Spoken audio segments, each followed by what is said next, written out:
This is possibly your fight of the night, and I'm not overselling it. At lightweight between A10 Jim Miller taking on Vinc Pichel, and it's an awesome fight unless you're Roosevelt Roberts, and we'll get into that. Roosevelt, don't watch this video, but Jim Miller coming off an awesome first round finish over Roosevelt Roberts. Vinc Pichel coming off a decision win over Roosevelt Roberts. See, that's why I said it. Now we get into it. So it's kind of crazy to think, but Vinc Pichel came into the UFC in 2012 from the Ultimate Fighter season 15.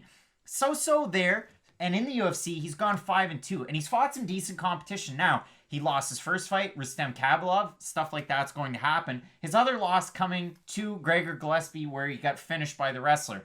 That was when Gregor Gillespie was on the major come-up before the Kevin Lee fight. So, Vinc Pichel fought decent competition since 2012, 7 fights. Since 2012, Jim Miller has fought a total of 22 times. He's 11-10 with 1 no contest, and he's fought big names. Donald Cowboy Cerrone, Anthony Pettis, Dustin Poirier, Dan Hooker are just some of the names. And the Poirier, Hooker, and Pettis fights, there was a 4-fight losing streak. 3 of those guys were in there. So it's crazy to think that Jim Miller, in the time that Pichel's fought 7 times, Miller's fought 22 times, and they're performance bonus guys. I mean, Jim Miller's the type of guy that's going to put on a fun fight. You know the style that he has.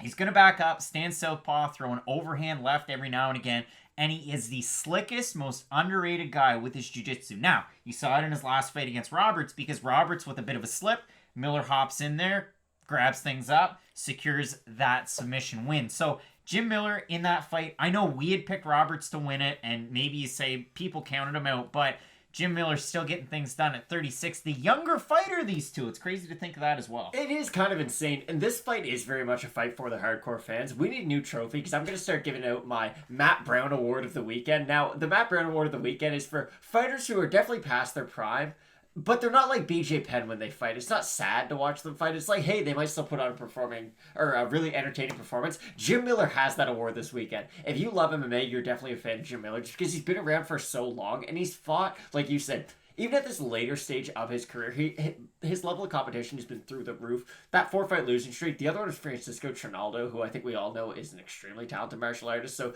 Jim Miller can never take anything away from one of the tougher guys in the division. Never gets tired no matter what. Even post-Lyme disease, it's something you really have to watch out for. Jim Miller's cardio is phenomenal. So that was one of the things I wanted to touch on, because interesting stories from both these guys. Jim Miller coming out of the Miller Brothers camp in New Jersey, good old Sparta, New Jersey. With the Lyme disease, the fact that he's kind of overcome it or dealt with it and put on fight camps, made the weight, and performs consistently, that's an amazing feat in and of itself. Now, with Vinc Pichel, I said he's fought 7 times since 2012, which is crazy, and only typically loses to really good wrestlers. The Khabilov fight, he got taken down quite a bit. The fight against Gillespie, he did. In other fights, he's worked takedowns. That's why I said a good wrestle boxer, and he'll engage in a brawl on the feet. He will. The thing about Vinc Pichel, he had a really long layoff after the Anthony and Joe Kawani fight, where he broke his orbital and he had double vision in the fight, won the fight, took him down 8 times in that fight.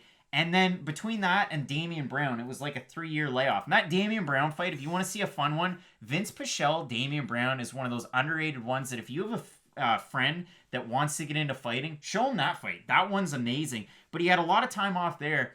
And then after his Gregor Gillespie fight, but before his last fight against Roosevelt Roberts, he was involved in a hit-and-run accident where he was riding his motorcycle, got hit, crazy road rash, comes back from that, and fights and beats Roosevelt Roberts, who was undefeated at the time. So it's kind of crazy there. Miller, like I said, it's amazing that he's overcome the Lyme disease. And with Vinc Pichel, too, in the Whiteley fight and in the Njokuani fight, 8 takedowns apiece. In the Roberts fight, took him down 3 times. You know what you're going to get. And with Jim Miller, so slick, great jiu-jitsu.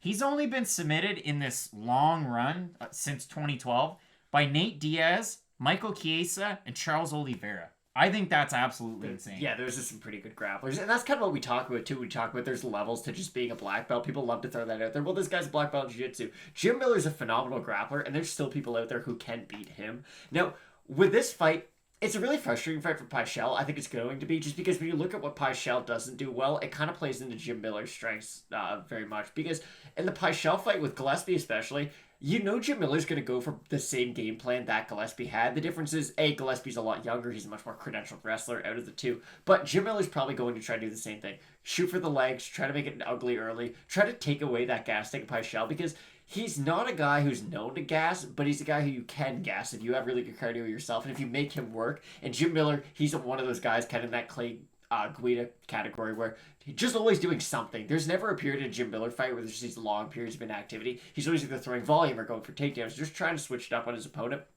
Pichel definitely has more power on the feet, more the knockout threat out of these two guys. But the thing about Pichel, everyone remembers that Damian Brown fight. That's not what we normally get out of him. He's not normally that crazy gunslinging, like, let's just throw crazy hooks. It's been a bit of a storyline added onto his career. He's an entertaining fighter, but he's not like a Justin Gaethje or a Damian Brown where it's like, okay, whenever they fight, they're going to win the post-fight bonus. I like how you set this video up, though, by this very well could be a fight of the night, kind of an underrated one between a 37 and 36-year-old.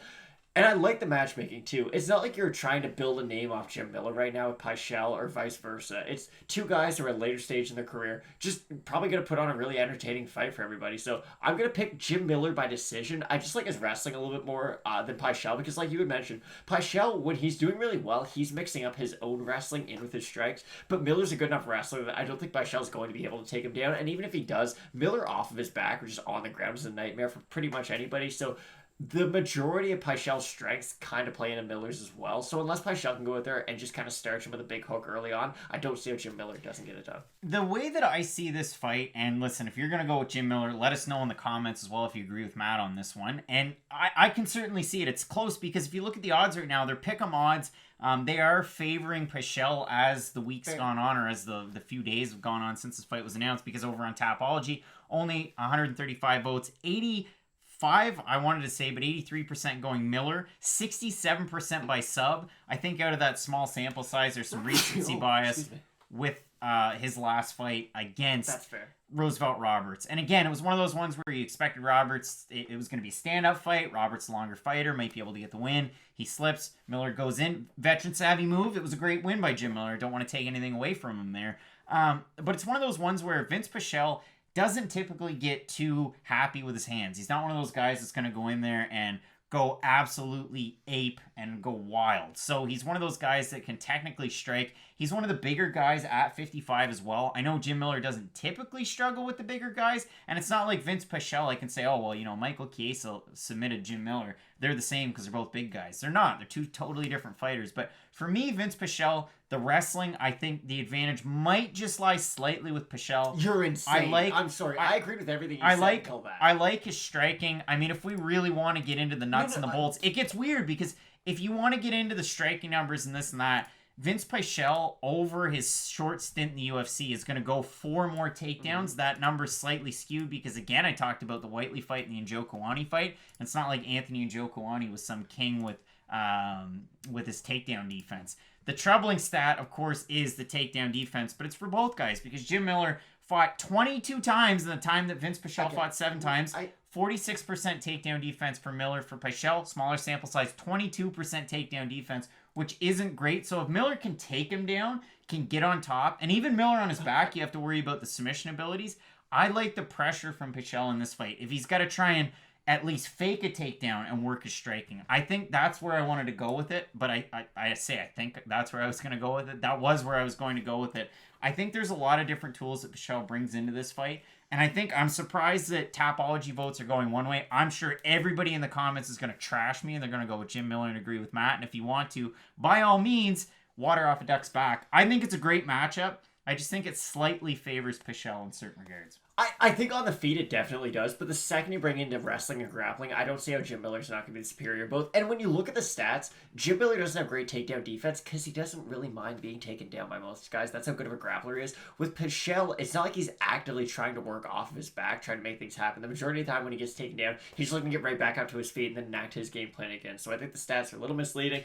I just think Jim Miller, he's going to be the busier of the two guys, and it's really hard to not pick the busier fighter when it comes down to a fight like this. But stylistically, they do match up quite well. It should be a really fun one, disagreeing on this one, but agreeing that there's fight of the night potential. So Matt going with Jim Miller, I'm going with Vinc Pichel. You're not going to want to miss the rest of predictions for the card, including an extended look at our main event, the trilogy fight between Stipe Miocic and Daniel Cormier. Keep it locked in with Fight Night Picks, Matt. And as we always say, let's get into it.